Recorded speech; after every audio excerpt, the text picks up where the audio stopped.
जीवन में दो आयाम हैं, दो प्रकार के तथ्य। एक तो ऐसे तथ्य हैं जिन्हें जान लिया जाए तो ही किया जा सकता है। जानना जिनमें प्रथम है और करना द्वितीय है। जानना पहले है और करना पीछे। दूसरे ऐसे तथ्य भी हैं जिन्हें पहले कर लिया जाए तो ही जाना जा सकता है। उनमें करना पहले है और जानना पीछे है। विज्ञान पहले तरह का आयाम है, धर्म दूसरे तरह का। विज्ञान में पहले जानना जरूरी है तो ही पीछे किया जा सकता है। धर्म में पहले करना जरूरी है तो ही की तरफ यात्रा पर निकल गई। ये तीन चरण पहले प्रयोग में घटित होते हैं अगर आपने पहला प्रयोग किया। इसमें आपके सिर्फ करने का ही सवाल है। नहीं किया तो नहीं घटित होते हैं, किया तो घटित होते हैं। जितनी तीव्र श्वास आप ले सकें अपनी पूरी शक्ति पहले 10 मिनट में लगा देनी है। और पहला चरण ठीक होगा तो ही दूसरा चरण हो पाएगा, अन्यथा नहीं हो पाएगा। दूसरा चरण कैथारसिस का, रेचन का है। जैसे ही शरीर की शक्ति जग जाएगी और कुंडलनी पर आघात शुरू होंगे और आपको शरीर का बोध मिट जाएगा, प्राण का बोध रह जाएगा और सारा शरीर बिजली के दौड़ते हुए कंपन का प्रवाह मात्र बन जाएगा, वैसे ही आपके शरीर में बहुत सी घटनाएं घटनी शुरू हो जाएंगी। जरूरत है कि आप उन्हें रोकें नहीं बल्कि सहयोग करें। दूसरे चरण में शरीर जो भी करना चाहे, मन जो भी करना चाहे, उसको सहयोग देना है, रोकना नहीं है, कोऑपरेट करना है। 4 तरह की घटनाएं आमतौर से घटेंगी या इनके मिश्रण घटित होंगे। या तो शरीर नाचने लगेगा। यदि शरीर नाचने लगे तो पूरी ताकत लगा देनी है नाचने में, फिर पीछे नहीं रुकना है, फिर खड़े नहीं रहना है, पूरी शक्ति नाचने में दे देनी है। या शरीर चीखने चिल्लाने लगेगा तो चीखने चिल्लाने में पूरी शक्ति लगा देनी है। या हंसने लगेगा तो हंसने में पूरी शक्ति लगा देनी, या रोने लगेगा तो रोने में पूरी शक्ति लगा देनी। ये 4 मोटी बातें मैंने आपसे कही। इन चारों के मिश्रण भी घटित हो सकते हैं। जो भी हो उसे पूरी तरह करना है। कोई 70 से लेकर 80% लोगों को अपने आप शुरू हो जाएगा, सिर्फ उन्हें रोकना नहीं है। ये जो 70-80% लोग हैं, ये वे लोग हैं जिन्होंने या तो अपने पिछले जन्मों में या इस जन्म में ध्यान की दिशा में कोई भी कभी भी काम किया है। या वे लोग हैं जिन्होंने काम तो नहीं किया लेकिन जिनकी अभीप्सा बहुत ज्वलंत है, जिनकी आकांक्षा बड़ी गहरी है, जिनकी लगन बहुत गहरी है, जो ध्यान के संबंध में सिर्फ जिज्ञासु नहीं है बल्कि ध्यान के संबंध में दांव पे लगाने की जिनकी उत्सुकता है। या वे लोग होंगे जिनका संकल्प, जिनका विल पावर बहुत तीव्र है। या वे लोग होंगे जिन्होंने किसी भी मार्ग से, किसी भी ध्यान की पद्धति से, किसी भी प्रार्थना, उपासना, पूजा से अपने भीतर एक आध्यात्मिक स्थिति की शुरुआत कर ली है। ये 70-80% लोग जिनकी कोई भी आध्यात्मिक स्थिति है तत्काल दूसरे चरण में प्रवेश कर जाएंगे। जो 20-30% लोग बच जाएंगे, इनमें 3-4 तरह के लोग होंगे। एक तो वे लोग होंगे जिनके पास संकल्प की कोई भी स्थिति नहीं है लेकिन संकल्प जगाया जा सकता है।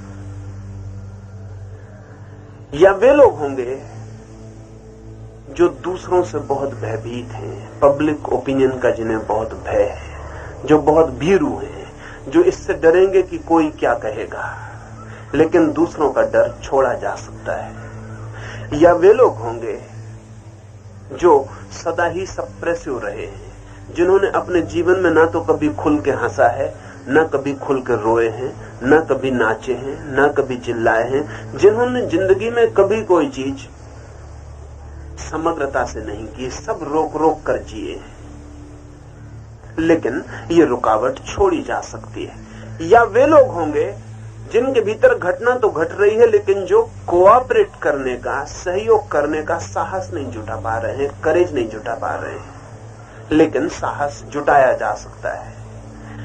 इन 30% लोगों में जो मैंने 4 बातें कही, अगर इनका ध्यान रखा तो करीब करीब 20% लोग दूसरे चरण में प्रवेश कर जाएंगे। 5 या 10% लोग फिर भी शेष रह जाएंगे, जिनके के जाल बहुत गहरे।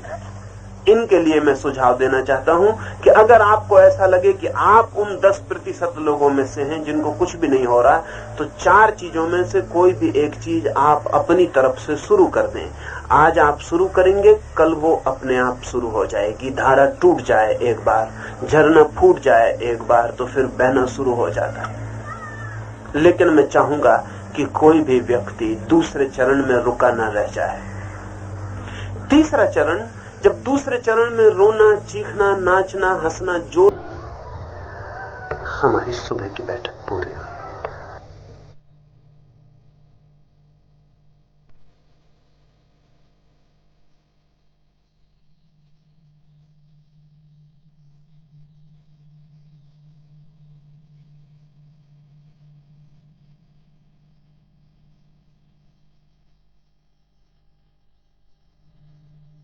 ध्यान के संबंध में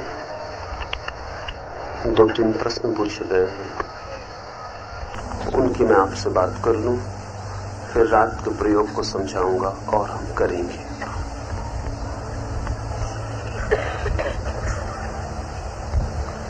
एक मित्र ने पूछा है कि श्वास गहरी लेनी है या तीव्र,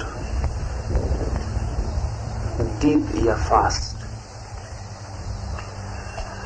तीव्रता का ख्याल रखें। गहरी अपने से हो जाए तो बात अलग, आप गहरे का, डीप का ख्याल ना करें। आप सिर्फ तीव्रता का, फास्टनेस का ख्याल रखें। जितने जोर से, जितनी तेजी से। तेजी इसलिए ताकि चोट हो सके, वो जो भीतर सोई हुई शक्ति है उसे उठाया और जगाया जा सके। हैमरिंग के लिए हथौड़ी की तरह चोट हो सके कुंडलनी पर, इसलिए तेज का ख्याल रखें। दूसरी बात पूछी है कि श्वास नाक से ही लेनी है या मुंह से भी ली जा सकती है। जहां तक बने नाक से ही लेनी है और नाक से ही छोड़नी है। अगर किसी को कठिनाई हो तो नाक से ले और मुंह से छोड़े। अगर सर्दी या जुकाम की कोई तकलीफ हो और नाक से लेना संभव न हो, उस हालत में मुंह से ली और छोड़ी जा सकती है। तीसरी बात पूछी है कि पूरे समय ध्यान करते वक्त मन के किसी कोने में कोई कहता रहता है, ये क्या कर रहे हैं, ये क्या कर रहे हैं। जरूर कोई कहता रहेगा, वही आप हैं, कोई नहीं, वही आप हैं। आपके मन ने कभी ध्यान नहीं किया है, आपने कभी ध्यान नहीं किया है। आपका पूरा अतीत, आपकी पूरी स्मृति ध्यान से रिक्त और शून्य है। वही पूरा मन कह रहा है, ये क्या कर रहे हैं। उसकी समझ के आप बिल्कुल बाहर कर रहे हैं। उसकी समझ में नहीं आ रही बात, आएगी भी नहीं, क्योंकि मन अपरिचित है। परिचित हो जाएगा तो नहीं कहेगा कि क्या कर रहे हैं। अगर आनंद की झलक मिल जाएगी तो फिर कभी नहीं कहेगा कि क्या कर रहे हैं। मन का नियम है, जिसे वो जानता है उससे राजी हो जाता है, जिससे अपरिचित है उससे दूर हटता है। अपरिचित शत्रु मालूम पड़ता है। और मन का ये भी नियम है कि वो केवल आनंद की ओर ही प्रवाहित होता है, चाहे झूठा आनंद ही क्यों न हो। जहां आनंद दिखाई पड़ता है वहीं जाता है, चाहे मिले न मिले ये दूसरी बात, लेकिन आभास भी हो आनंद का तो मन जाता है। ध्यान के आनंद को तो हमने कभी जाना नहीं, वो अपरिचित लोक है, अनजान क्षेत्र है। उस दुनिया में हम कभी प्रविष्ट नहीं हुए। मन पूछता है, ये क्या कर रहे हैं, ये क्या कर रहे हैं। उसे पूछने दें, उसका पूछना बिल्कुल स्वाभाविक है। उससे लड़े भी मत, उसे दबाएं भी मत, उसे पूछते रहने दें और आप ध्यान जारी रखें। जैसे ही ध्यान में रस और आनंद की झलक मिलनी शुरू होगी, मन खुद ही कहेगा ठीक कर रहे हैं, ठीक कर रहे हैं। मन खुद ही दिन में 50 बार कहेगा ध्यान करें, फिर करें और करें। मन कभी रोकता नहीं। सिर्फ आनंद का उसे थोड़ा सा भी अनुभव हो जाए तो मन उसी दिशा में प्रवाहित होने लगता है। जैसे पानी नीचे की ओर बहता है, ऐसा मन आनंद की ओर बहता है। झूठे आनंद की ओर भी जब बह जाता है तो सच्चे आनंद की ओर नहीं बहेगा, ऐसा सोचने का कोई भी कारण नहीं है। लेकिन आनंद का अनुभव निर्मित होने दें। अगर इस मन की मान के रुक गए कि क्या कर रहे हैं, तो रुक जाएंगे। मन को कहने दें, उसके लिए नई बात है, उसे कहने दें, कहते रहने दें। आप ध्यान में उतरते चले जाएं। जैसे ही आनंद की जरा सी किरण फूटेगी और मन राजी होकर बहने लगेगा, उसे बहाने की भी कोई कोशिश करने की जरूरत नहीं पड़ती।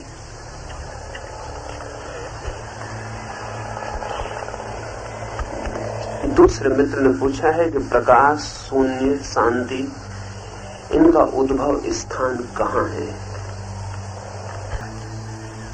जब हम पूछते हैं ईश्वर कहाँ है, तो हम बुनियादी गलत सवाल पूछते हैं। क्यों? सवाल असल ऐसा होना चाहिए, ईश्वर कहाँ नहीं है। जो चीज कहीं होती है और कहीं नहीं होती है, उसे हम बता सकते हैं वहां है। लेकिन जो चीज सब जगह होती है, उसे हम कैसे बताएं कि वो कहाँ है? कहाँ का सवाल सिर्फ वस्तुओं के संबंध में सही होता है, अस्तित्व के संबंध में सही नहीं होता। तो या तो हम कहें एवरीवेयर, सब जगह, सब कहीं, या अगर हम पसंद करते हो तो कह सकते हैं नोवेयर, कहीं नहीं। दोनों ही सही होंगे। अगर बुद्ध से पूछेंगे तो बुद्ध नकारात्मक भाषा पसंद करते हैं, वो कहेंगे नोवेयर, कहीं भी नहीं।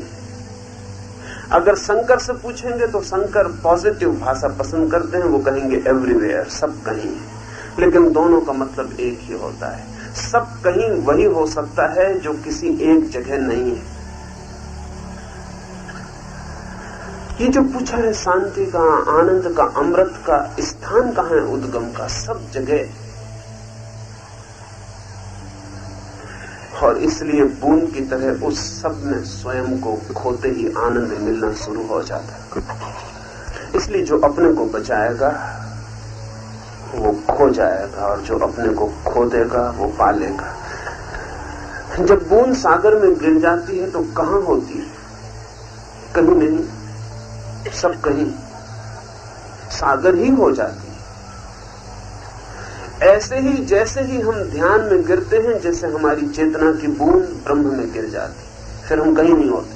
और जब हम कहीं नहीं होते, तभी शांति और तभी आनंद और तभी अमृत का जन्म होता है। जब तक हम हैं तब तक दुख है, जब तक हम हैं तब तक पीड़ा है, जब तक हम हैं तब तक परेशानी है। हमारा होना ही एंग्विश है, संताप है, वो हमारा अहंकार ही सारे दुखों की जड़ और आधार है। जब वो नहीं है, जब हम कह सकते हैं कि अभी मैं या तो कहीं भी नहीं हूं या सब जगह हूं, उसी क्षण आनंद का उद्गम स्रोत शुरू हो जाता है। प्रश्न ठीक है, हमारे मन में सवाल उठता ही है कि उद्गम कहाँ है। निश्चित ही गंगोत्री का उद्गम होता है, गंगा निकलती है गंगोत्री से। लेकिन सागर का उद्गम कभी पूछा है कहाँ? सागर का कोई उद्गम नहीं होता। सीमित का उद्गम हो सकता है, असीम का उद्गम नहीं होता। फिर सागर भी सीमित है। परमात्मा की तो फिर कोई सीमा नहीं, आनंद की फिर कोई सीमा नहीं, अमृत की कोई सीमा नहीं, उसका कोई उद्गम नहीं होता। अच्छा होगा हम ऐसा समझें कि हमारा उद्गम है, दुख का उद्गम है, और दुख के उद्गम का स्रोत हम हैं, मैं। वो जो ईगो है वो दुख की गंगोत्री है, वहां से दुख की गंगा निकलती। और जब मैं खो जाता है तो वो शून्य में, विराट में, ब्रह्म में लीन हो जाता है। तब जो पैदा होता है वो आनंद है। कुछ और आपके सवाल होंगे? तो कल सुबह हम बात कर लेंगे। रात के ध्यान की प्रक्रिया के संबंध में 2-3 बातें समझ ले और फिर हम प्रयोग में उतरे, क्योंकि वस्तुतः समझना तो प्रयोग में ही होगा, लेकिन थोड़ी सी बातें ख्याल के लिए उचित होंगी। सुबह जिन मित्रों ने प्रयोग किया है, सुबह 4 चरण थे। रात्रि के इस प्रयोग में एक ही चरण है। 40 मिनट इस सब तरफ का प्रकाश को बुझा दिया जाएगा, सब तरफ अंधेरा हो जाएगा, यहां मेरे ऊपर प्रकाश शेष रह जाएगा। 40 मिनट तक अपलक आंख को बिना झपे आप सब भूल जाएं और मुझे ही देखते रहें। 40 मिनट मैं और आप तो ही रह जाएं, बाकी लोग मिट जाएं। 40 मिनट तक आपको और कुछ नहीं देखना है। आपकी आंख और मैं, हम दोनों ही जुड़ जाएं और 40 मिनट तक पलक नहीं झपनी। सुबह 40 मिनट तक आंख नहीं खोलनी थी, चाहे कुछ भी हो जाए। फिर भी कुछ 10-5 मित्र आंख खोल लिए। जब आंख बंद रखना इतना मुश्किल पड़ जाता है तो 40 मिनट आंख खोलना और भी मुश्किल पड़ जाएगा। लेकिन संकल्प के आगे कुछ भी गलत होगा। तीसरी बात, 40 मिनट अपलक मेरी ओर देखते रहने पर यहां 2 ही व्यक्ति रह जाएंगे, मैं और आप, बाकी लोग नहीं रह जाएंगे। बाकी के लिए आप नहीं रह जाएंगे। और जब सारी दृष्टियां एक तरफ बहती हैं तो जैसे सूरज की किरणें इकट्ठी हो जाएं तो आग पैदा हो जाए। जब इतनी दृष्टियां और इतने विचार और इतने संकल्प और इतनी भावनाएं और इतना ध्यान एक तरफ बहता है तो उसके भी बड़े गहरे परिणाम होते हैं। उस कंसंट्रेशन के, उस कंसंट्रेटेड एनर्जी के, उस शक्ति का पूल यहां इकट्ठा हो जाएगा। और जो लोग सच में ही 40 मिनट प्रयोग कर पाएंगे वो शक्ति का भी अनुभव कर पाएंगे। किसी को वो शक्ति प्रकाश के पूल जैसी दिखाई पड़ सकती है। अनेक मित्रों को जो ध्यान में गहरे उतरेंगे और कम से कम 50% से ऊपर मित्र उतर ही जाएंगे, उन्हें कई बार मैं खो जाऊंगा तो भी उन्हें आंख यहां वहां नहीं हटानी। कई बार उन्हें लगेगा कि मैं यहां मौजूद नहीं, तो भी उन्हें आंख नहीं हटानी। वो लक्षण शुभ है। कई बार लग सकता है कि मैं बड़ा हो गया हूं, तो घबरा नहीं जाना है। कई बार लग सकता है छोटा हो गया हूं, तो घबरा नहीं जाना है। कई बार लग सकता है मैं खो गया हूं, ये मंच खाली हो गई, तो घबरा नहीं जाना है। कई बार लग सकता है कि यहां सिर्फ प्रकाश का एक पुंज रह गया और मैं नहीं हूं, तो घबरा नहीं जाना है। और कई मित्रों को जो किसी इष्ट का सहारा लेकर प्रयोग करते रहे हैं, अगर उनका इष्ट मेरी जगह दिखाई पड़ने लगे तो भी किसी तरह की चिंता और विचार में नहीं पड़ जाना है। कोई अगर राम को प्रेम करता रहा है, कोई अगर कृष्ण को या क्राइस्ट को या मोहम्मद को या किसी को या महावीर को या बुद्ध को, तो अगर मैं यहां से खो जाऊं और उसे बुद्ध दिखाई पड़ने लगे तो उसे कोई चिंता नहीं लेनी है, उसे देखते चले जाना है। मैं जल्दी ही वापस लौट आऊंगा। ये सब होगा और भी बहुत कुछ हो सकता है। जो भी हो वो आप मुझसे कल सांझ लिख के पूछ लेंगे। अगर आपको ऐसा लगे कि व्यक्तिगत है और निजी है और सबके सामने नहीं पूछा जा सकता, तो कल दोपहर 2:30 से 3:30 के बीच मुझसे अलग मिलकर पूछ लेंगे। अब हम प्रयोग के लिए तैयार हो जाएं। आखिरी सूचना 2 और है, वो ये कि कोई भी व्यक्ति यहाँ भीतर जिसे प्रयोग न करना हो वो हट जाएगा, क्योंकि एक भी व्यक्ति यहाँ नुकसान पहुंचाएगा। जिन मित्रों को नाचना कूदना जोर से होता है वो किनारे खड़े हो जाएं, दूर नहीं बहुत, जहां से मैं दिखाई पड़ता रहूं, और बाकी लोग बीच में सड़क के बैठ जाएंगे और लोग किनारे खड़े हो जाएं। संकोच न करें। जिनको भी पता है कि वो जोर से कूदेंगे उछलेंगे, सुबह के ध्यान में जिनको वैसा हुआ है वो बाहर निकल आए, उनको फिर होगा।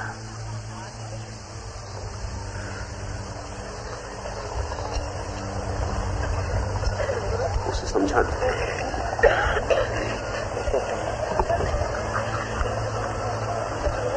हाँ, बातचीत बिल्कुल ना करें, चुपचाप बाहर निकल आए। यहां मेरे पास आ जाएं, दोनों तरफ मंच के पास आ जाएं और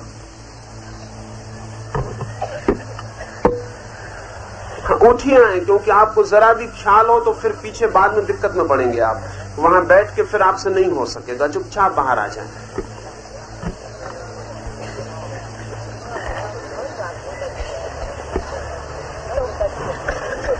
बातचीत जरा ना करें, चुपचाप कर लें काम।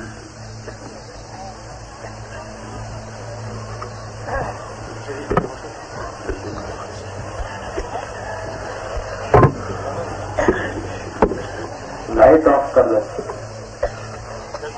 फिर प्रकाश बुझा दिया जाए जी। लाइट हाँ बिल्कुल उतार दें।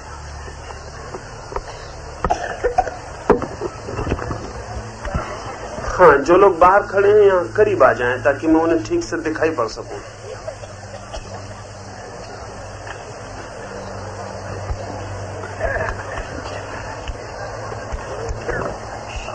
मैं मान लेता हूं कि जिनको भी थोड़ा सा ख्याल है वो बाहर आ गए, लेकिन कोई भी अगर भीतर संकोच में बैठा रह गया हो तो पहले बाहर निकल आए, अन्यथा वो खुद के लिए बाधा बन जाएगा और दूसरों के लिए बाधा बन जाएगा। जो बैठे हैं उनमें से कोई बीच में खड़ा नहीं हो सकेगा, क्योंकि उसके खड़े होने से पीछे वाले लोगों को बाधा पड़ेगी। इसलिए जिनको भी खड़े होने में सुविधा रहेगी वो एक दफा बाहर आ जाएं।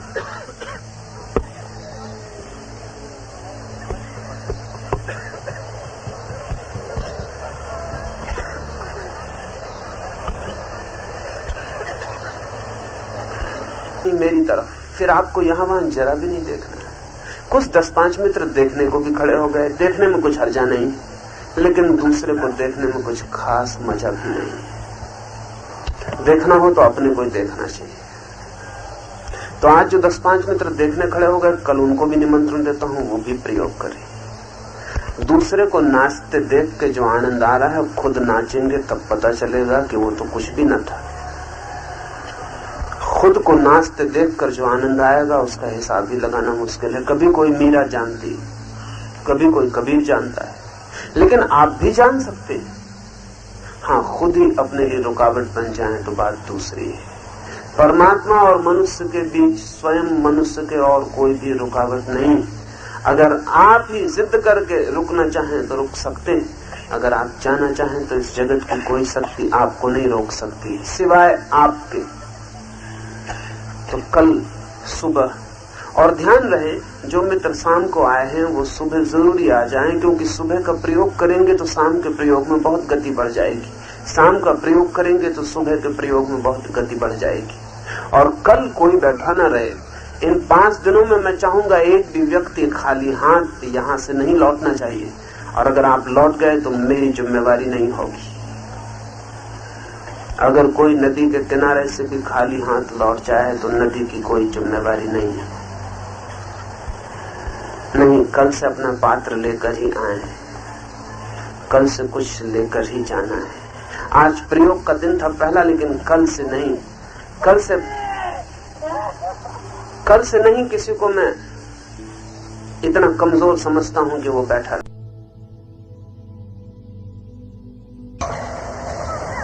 मेरे प्रिय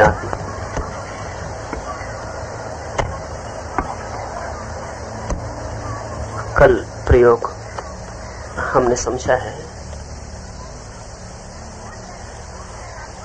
आज उसकी गहराई बढ़नी चाहिए। संकल्प की कमी बढ़ जाए तो ही ध्यान में बाधा पड़ती, और संकल्प की कमी कभी कभी बहुत छोटी छोटी बातों से बढ़ जाती। जिंदगी में बहुत बड़े बड़े अवरोध नहीं है, बहुत छोटे छोटे अवरोध हैं। कभी आंख में एक छोटा सा तिनका पड़ जाता है तो हिमालय भी दिखाई पड़ना बंद हो जाता है। जरा सा तिनका आंख में हो तो हिमालय भी दिखाई नहीं पड़ता। कोई अगर विचार करे और तर्क करे और गणित लगाए तो जरूर सोचेगा कि जिस तिनके ने हिमालय को ओट में ले लिया वो तिनका हिमालय से बड़ा होना चाहिए।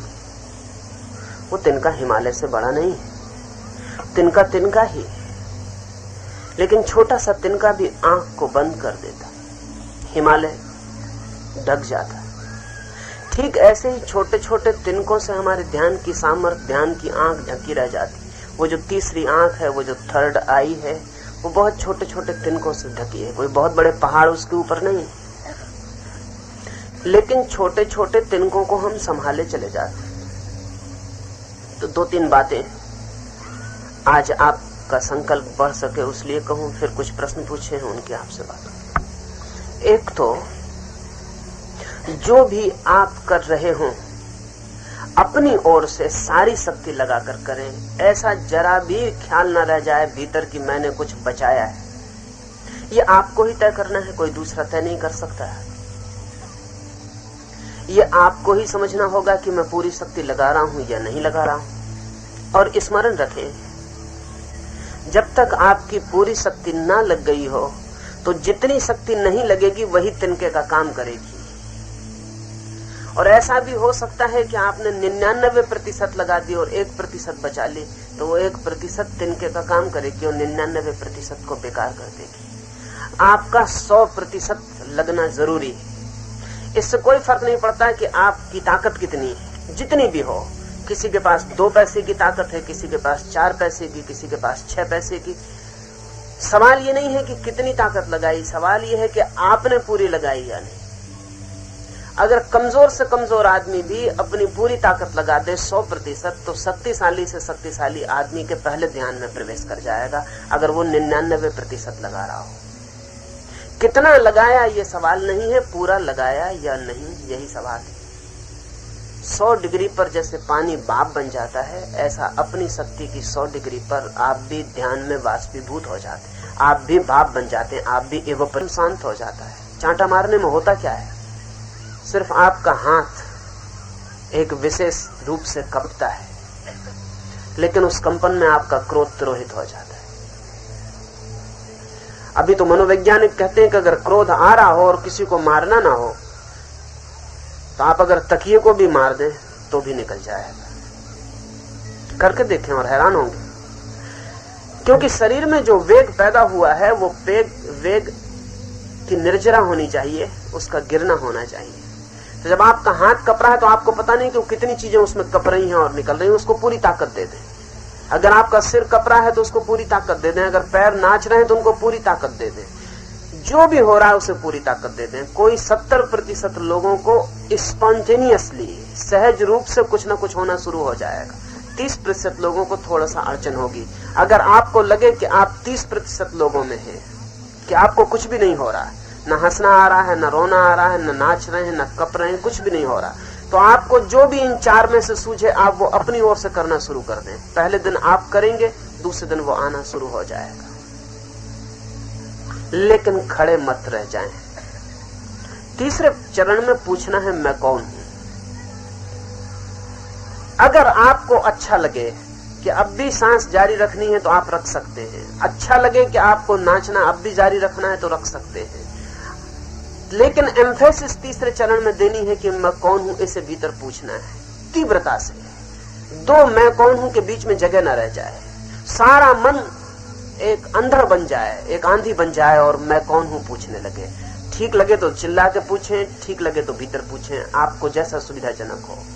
लेकिन 10 मिनट में पसीना पसीना हो जाएं, इतनी सामर्थ्य और शक्ति से पूछें। जितने आप इन 3 चरणों में थक जाएंगे, उतना ही चौथे चरण में आपकी शांति की गहराई होगी। अनुपात वही होगा।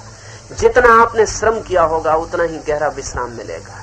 जितना आपने इन 3 चरणों में टेंशन पैदा किया होगा, ये 3 चरण टेंशन पैदा करने के हैं, उतने ही गहरे रिलैक्सेशन में आप चौथे चरण में प्रवेश कर जाएंगे। इसलिए चौथा चरण परिणाम है। जिन्होंने 3 चरण में जरा भी कमजोरी दिखाई है वो चौथे चरण में प्रवेश नहीं कर पाएंगे। चौथा चरण ही ध्यान है। 3 चरण सिर्फ सीढ़ियां हैं, चौथा चरण मंदिर है, वो प्रवेश है। चौथे 10 मिनट में आपको कुछ भी नहीं करना है, न श्वास लेनी, न नाचना, न रोना, न चिल्लाना। खड़े हैं, गिर गए हैं, बैठे हैं, जैसे रह गए हैं, मृत मुर्दा हो जाना, हो ही जाएंगे। अगर 3 चरण ठीक से किए तो चौथे चरण में आप मिट जाएंगे और जो रह जाएगा वही आनंद है, वही प्रकाश है, वही परमात्मा है। उसे जो भी नाम हम देना चाहें, उसकी छोटी सी भी झलक अनंत जीवन के अंधकार को मिटा जाती। उसकी छोटी सी भी झलक अनंत जन्मों के दुखों को तिरोहित कर देती है। उसकी छोटी सी भी झलक जीवन को रूपांतरित, ट्रांसफॉर्म कर देती है। नया जीवन शुरू हो जाता। बहुत निकट है नया जीवन, लेकिन थोड़े से कदम भी उठाने के लिए जो कमजोर हैं, उनके लिए कुछ भी नहीं किया जा सकता। मैं इधर आपको बार बार बीच में याद दिलाऊंगा कि जोर से करें। जब मैं याद दिलाऊं तब पूरी ताकत फिर से इकट्ठी करके लगा दें। हमारा मन ऐसा है कि 2 क्षण में भूल जाते हैं। 2 क्षण श्वास लेते हैं तेज, फिर धीमा हो जाता है। मैं फिर आपको कहूंगा, मैं आपको यहां से चोट करता ही रहूंगा, और जब भी मैं आपको कहूं जोर से, तो आप फिर सारी ताकत लगा के जोर में आ जाएं। अब हम प्रयोग करें। थोड़े फासले पर दूर दूर खड़े हो जाएं। जिनको बैठना हो वो बाहर की तरफ बैठें, बीच में नहीं।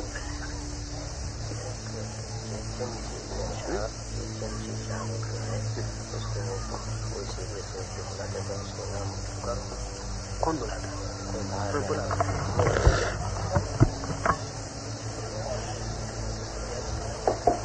जयचंदभाई सिंह साहब, जयचंदभाई सिंह मेहता। थोड़े दूर दूर हो जाएं, जगह तो बहुत है। इतने पास रहेंगे, कोई नाचेगा कूदेगा, आपको लग जाएगा, तो उतने में ध्यान आपका टूट जाएगा। थोड़े फासले पर हो जाएं। अपने चारों तरफ देख लें कि आप नाचें कूदें तो आपके लिए जगह है। और अगर किसी की आपको धक्का भी लग जाए तो आंख नहीं खोलनी, लग गया, आप अपना काम जारी रखें। मैं मान लूं कि आप, हाँ, किन्हीं को भी कपड़े कोट इत्यादि अलग करने हो, वो चुपचाप अलग करके रख दें।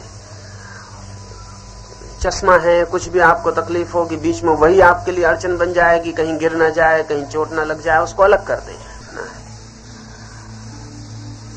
दोनों ही काम करने हैं, क्योंकि मेरे बिना और देखे तो मुझे नहीं देख सकते।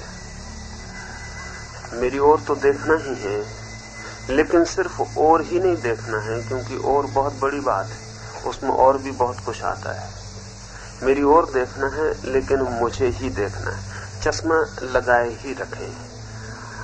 रात के प्रयोग में आपको चश्मा निकालने की कोई जरूरत नहीं है। कम से कम जो बैठे हैं उन्हें तो बिल्कुल जरूरत नहीं है। जो खड़े हैं वो चश्मा निकाल लेंगे, तो जिनको देखने की तकलीफ हो, दूर से न देख सकते हो, तो वो मेरे पास मंच के पास ही खड़े होंगे। बैठे हुए लोगों को चश्मा निकालने की कोई जरूरत नहीं। साथ में पूछा है कि इस प्रयोग में जो आंखों पर 40 मिनट तक स्टेन पड़ता है, क्या वह विज्ञान सम्मत है?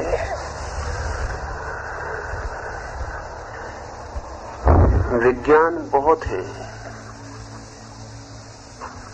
शायद भौतिक विज्ञान सहमति ना भी दे, लेकिन आध्यात्मिक विज्ञान ने सदा से सहमति दी। और आध्यात्मिक विज्ञान के संबंध में ही यहां मैं बात कर रहा हूं। भौतिक विज्ञान की सहमति का बड़ा मूल्य नहीं है, इसलिए कि उसे इन 2 आंखों का ही पता है। इन दोनों आंखों के प्रयोग से एक तीसरी आंख भी इन दोनों आंखों के बीच में है, जो सक्रिय हो सकती है। इसका भौतिक विज्ञान को कोई पता नहीं।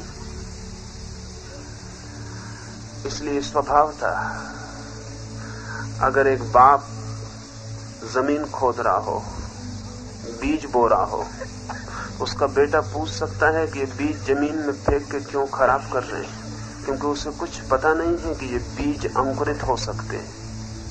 उसे ये भी पता नहीं है कि एक बीज टूटेगा तो 1000 बीज पैदा हो जाएंगे। उसे कुछ भी पता नहीं है कि इस बीज के जमीन में गाड़ने से क्या होगा। भौतिक विज्ञान बहुत अर्थों में बच्चा है, बहुत नया है। उसकी समझ उतनी गहरी नहीं है। विस्तीर्ण तो है उसकी समझ, एक्सटेंसिव तो है, इंटेंसिव नहीं। तो भौतिक विज्ञान हमारी इन 2 आंखों के संबंध में बहुत कुछ जानता है, जिसकी चिंता आध्यात्मिक विज्ञान नहीं करता।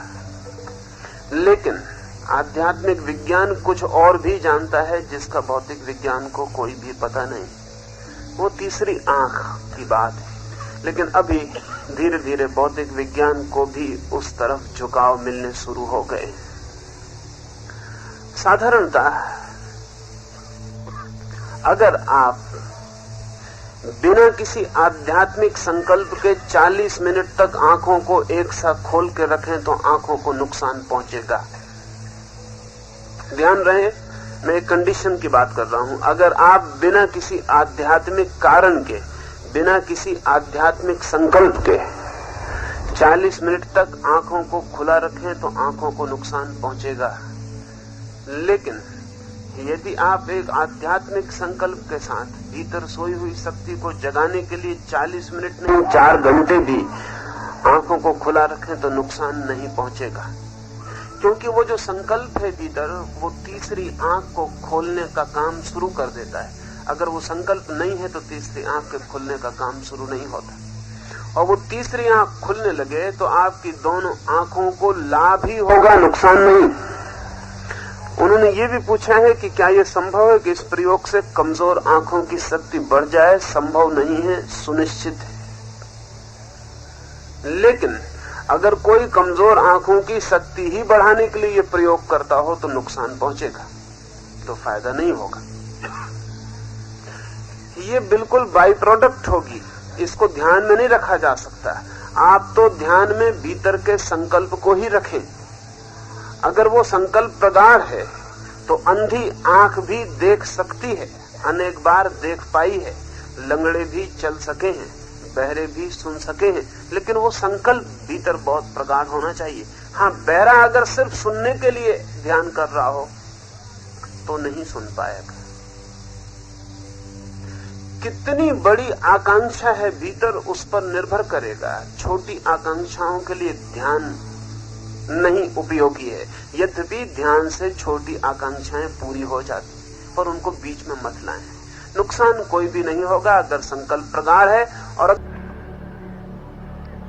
लेकिन अगर ये ध्यान का प्रयोग चला तो आपके 24 घंटे के जीवन में रूपांतरण हो जाएगा। आपका व्यवहार बदलेगा, ज्यादा शांत होंगे, ज्यादा मौन होंगे, ज्यादा प्रेमपूर्ण, ज्यादा करुणापूर्ण होंगे। वो भी लोगों को दिखाई पड़ेगा। इसलिए घबराए ना। 4 दिन उन्हें पागल समझने दें। 4 दिन के बाद, वो 8 दिन के बाद, 15 दिन के बाद आपसे पूछने वाले हैं वही लोग कि ये आपको जो फर्क हो रहा है क्या हमें भी हो सकता है। घबरा गए पब्लिक ओपिनियन से, लोग क्या कहते हैं, तब तो बहुत गहरे नहीं जाया जा सकता। हिम्मत करें। और लोग पागल समझते हैं या बुद्धिमान समझते हैं, इससे कितना अंतर पड़ता है। असली सवाल यह है कि आप पागल हैं या नहीं। असली सवाल यह नहीं है कि लोग क्या समझते। अपनी तरफ ध्यान दें कि आपकी क्या हालत है। वो हालत पागल की है या नहीं है। उस हालत को छिपाने से कुछ न होगा, उस हालत को मिटाने की जरूरत है। फिर ये जो रोना, चिल्लाना, हंसना, नाचना है, ये धीरे धीरे शांत होता जाएगा। जैसे जैसे पागलपन बाहर फिक जाएगा वैसे वैसे शांत हो जाएगा। 3 सप्ताह से लेकर 3 महीना, कम से कम 3 सप्ताह, ज्यादा से ज्यादा 3 महीना चल सकता है। जितनी तीव्रता से निकालिएगा उतनी जल्दी चुक जाएगा।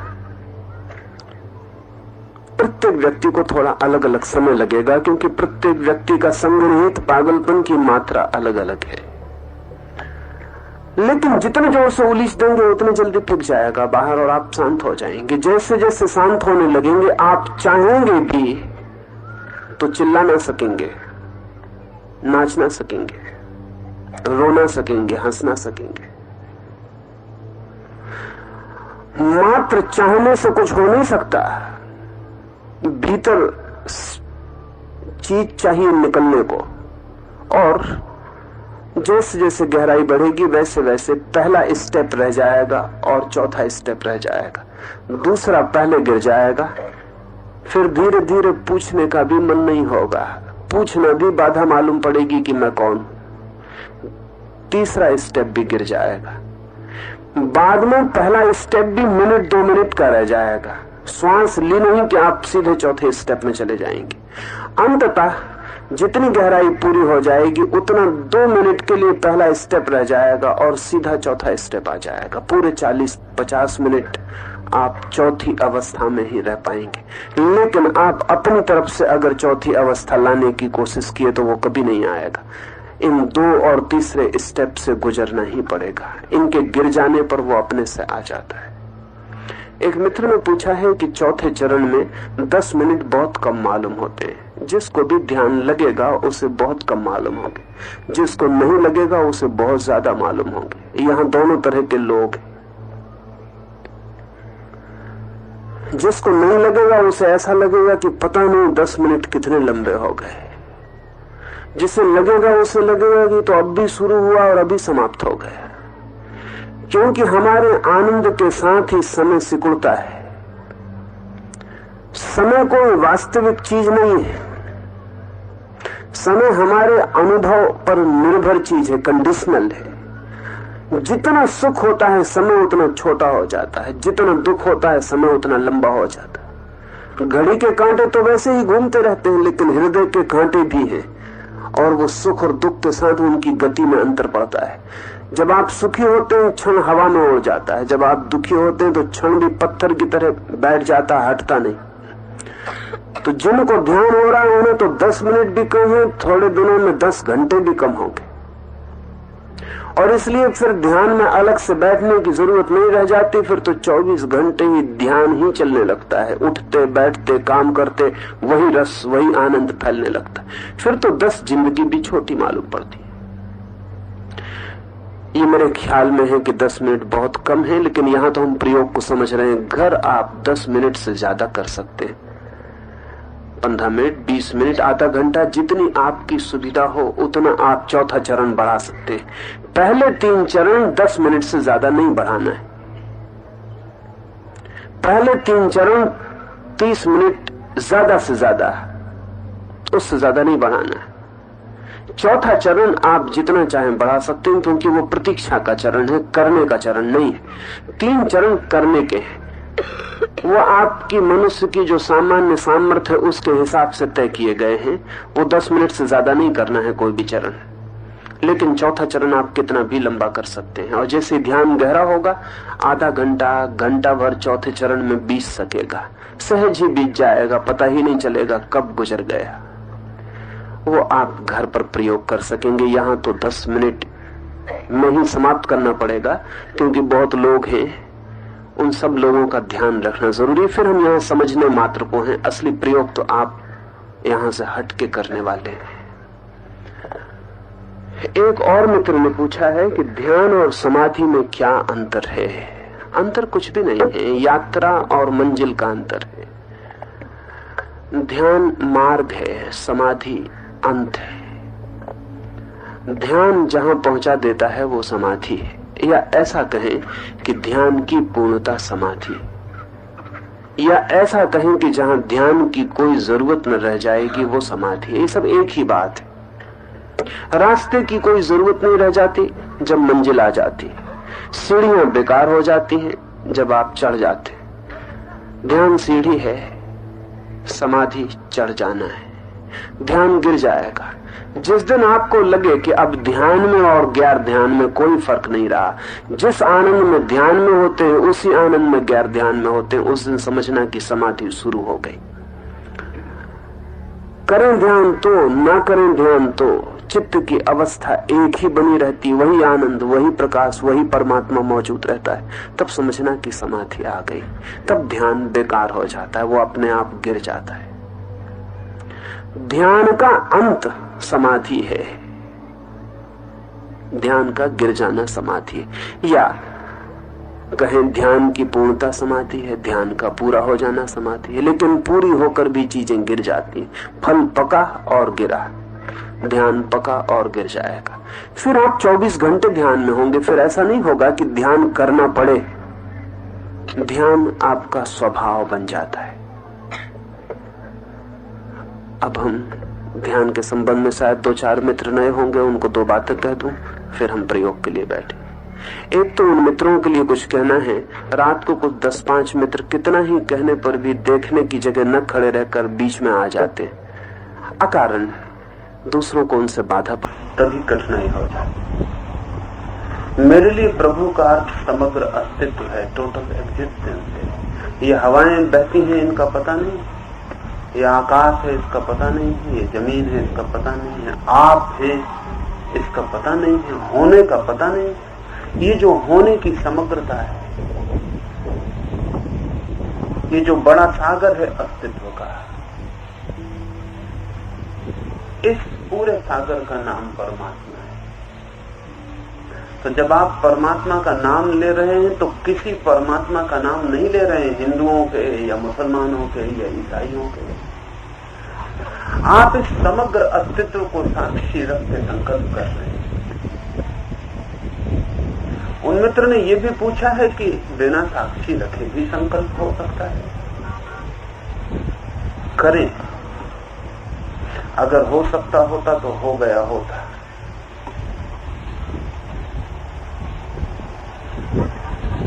जरूर करें, हो सके तो बहुत अच्छा,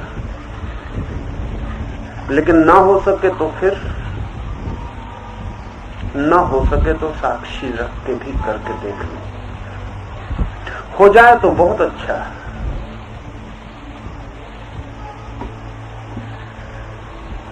लेकिन आप एक लहर से ज्यादा नहीं। लहर क्या संकल्प करेगी? कर भी ना पाएगी और मिट जाएगी। जब लहर बन रही है तब मिट ही रही है। जब हम उसे उठता देख रहे हैं तब उसने गिरना शुरू कर दिया है। लहर क्या संकल्प करेगी? लहर का संकल्प अहंकार से ज्यादा नहीं हो सकता, और अहंकार एक बड़ी झूठ है। लेकिन सागर के साथ लहर अपने को एक समझे तो संकल्प हो सकता है। लहर नहीं रहेगी तब भी संकल्प रहेगा, लहर नहीं थी तब भी संकल्प था। और लहर जब सागर को सामने रख के संकल्प करती है तो सागर की पूरी शक्ति उसे उपलब्ध हो जाती है। और जब लहर अपने को समझ लेती है कि मैं ही काफी हूं और सागर से क्या लेना देना, तब लहर अपने हाथ से निर्वीरी नपुंसक हो जाती है। सबको करके देखें। व्यक्ति की हैसियत से आपके संकल्प की बहुत कीमत नहीं हो सकती, क्योंकि व्यक्ति की हैसियत से आप ही कहां हैं, बनती और मिटती लहर से ज्यादा नहीं। इसलिए सागर को स्मरण करना उचित है। और सागर चारों तरफ, अगर मैं कहता कि कोई प्रतिमा वाला परमात्मा, तो सवाल था ये हवाओं में, ये तारों में, चांद तारों में, आसपास बैठे लोगों में, आप में, सबके भीतर जो विस्तार है अस्तित्व का, उसका नाम ही परमात्मा है। अंधेरे में छलांग है, लेकिन जिसे हम जिंदगी कहते हैं, जिसे हम जानी मानी जिंदगी कहते हैं, वो भी अंधेरे से क्या कुछ कम?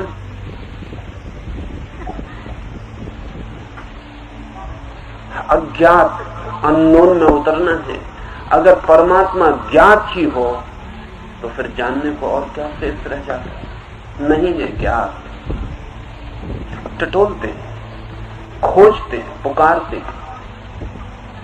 एक बात पक्की ज्ञात है, सरोवर का तो कोई पता नहीं है, लेकिन प्यास का पता है।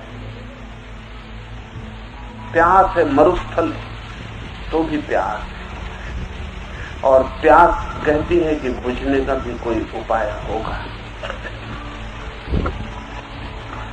परमात्मा का पता नहीं है, लेकिन परमात्मा की खोज की प्यास है, सत्य की खोज की प्यास है। परमात्मा शब्द से कोई प्रयोजन नहीं, सत्य कहें, जीवन कहें, अस्तित्व कहें, जो भी नाम आपको पसंद हो दे लें, नाम आपकी मर्जी, नाम से कुछ फर्क ना पड़ेगा।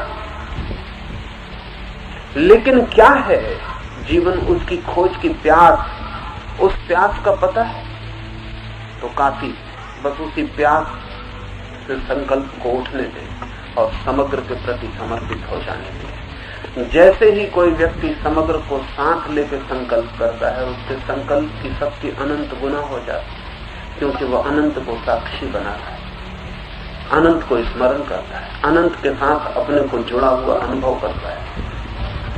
ये मनुष्य जब से सोचने लगा है मैं काफी हूं, तभी से कमजोर दीनहीन हो गया है।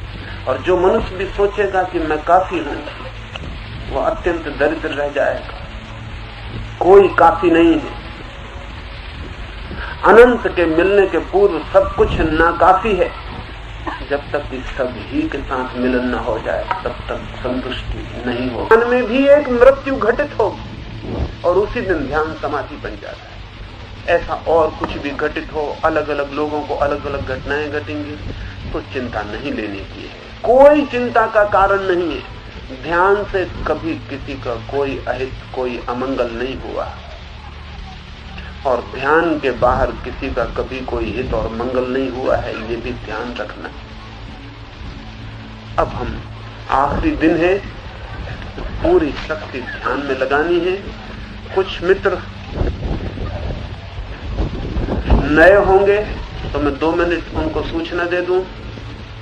जो मित्र देखने को ही आ गए हों और करना ना चाहते हों, वो सिर्फ मेरे सामने अर्थात साधकों के पीछे वाली पंक्ति में खड़े होंगे और साधकों से थोड़ी दूर, और हमें सहयोग देंगे कि उनके कारण कोई बाधा ना हो, बातचीत ना हो। जो मित्र खड़े होकर करते रहे हैं और जो मित्र आज बैठ रहे हैं अब तक लेकिन आज खड़े होकर करना चाहते हो, वो मेरे पीछे और मेरे दोनों ओर फैल जाएं। जो मित्र बैठ के करना चाहते हो वो बैठ के कर सकते हैं, लेकिन ध्यान रहे जिनके शरीर में जोर से गति आती है वो खड़े हो जाएं।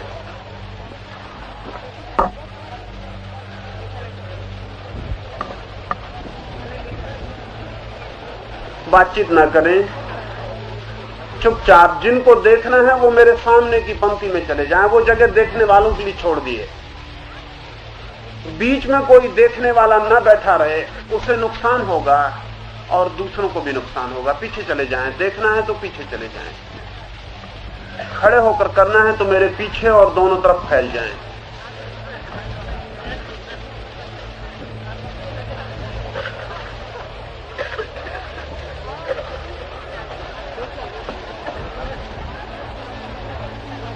देर ना करें और समय जाया ना करें। दोनों तरफ कोई देखने वाला खड़ा ना हो और देखने वाले मित्र अपनी जगह पर ही खड़े रहें या बैठे रहें, लेकिन इधर उधर न घूमें और करने वालों को किसी तरह की बाधा न पहुंचाएं। मजे से देखें लेकिन चुपचाप देखते रहें, बातचीत भी ना करें।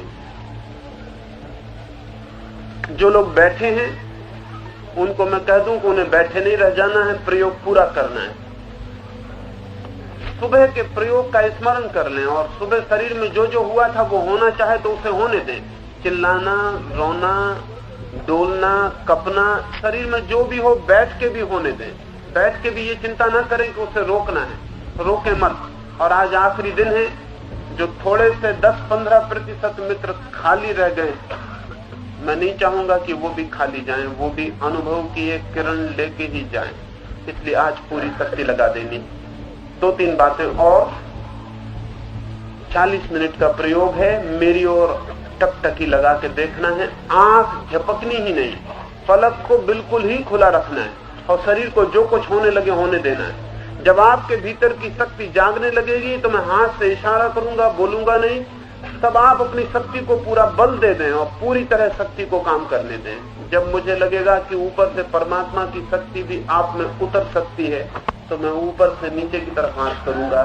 तब आपसे अगर चीख, चिल्लाना, गिरना, नाचना जोर से होने लगे तो उसे रोकना नहीं, उसे पूरी तरह होने देना है। परमात्मा के हाथ में अपने को पूरी तरह छोड़ देना है। अब 2 मिनट के लिए आंख बंद करके हाथ जोड़ के संकल्प कर लें, फिर हम प्रयोग में प्रवेश करेंगे।